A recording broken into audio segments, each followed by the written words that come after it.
Hi, this is Jeanette with Running Shoes News, and I'm joined by Tim today. Tim's the VP of Sales for Saucony, and we're going to be chatting about the minimalist movement. When did Saucony get into the minimalist movement? We got into it last May, which would be May 2010, with the Kinvara I. That was really our debut. Okay, and can you kind of tell me what Saucony's vision for minimalism is? Yeah, we saw the trend coming along, people with natural or barefoot running.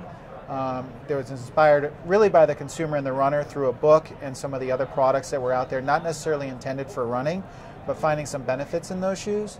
So what we did was we took it through our lens of technology and our experience in the lab and with biomechanics of the foot, and that's where the Kinvara I came from. We wanted to provide a responsible alternative to folks that wanted some of those benefits from barefoot running, natural running, without the high risk of injury that may come from it. Now, Saucony just released the Kinvara II.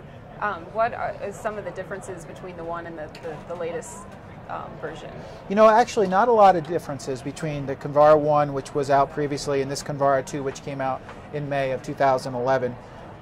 We've kept the same structure in terms of the midsole and the outsole components, but we kind of looked at the upper a little bit, made it fit a little bit better here through what we call the vamp or midfoot area.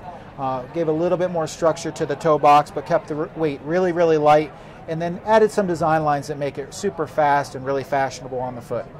Now, someone who is new to the minimalist footwear, is this something that they should leap right into, the Kinvara II, or should they is there an in-between model that they could help them?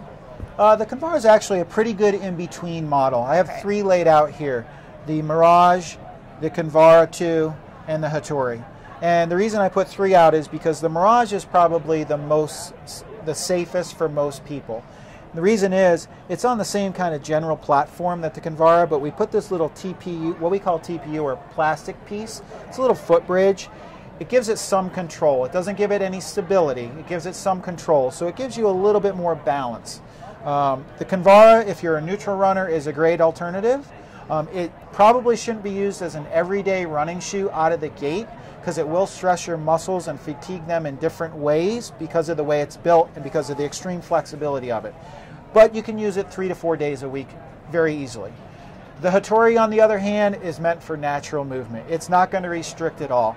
There's protection underneath the foot in a 10mm outsole, so you get a lot of nice cushioning, but it's very flexible, extremely lightweight, and if you pronate or supinate, you're going to do that in the shoe. It will not support you in those aspects whatsoever. Now, are you a minimalist runner? Is it something that you've kind of dabbled in? Probably not myself as much. I've run for quite a long time, like most people at Saucony over the years, and I think the Kinvara is a great alternative. I actually run in the Kinvara every day. With that said, I wouldn't really run in the Hattori, although if I was into the barefoot and wanted to get faster, it would be a good 1 or 2 day a week shoe.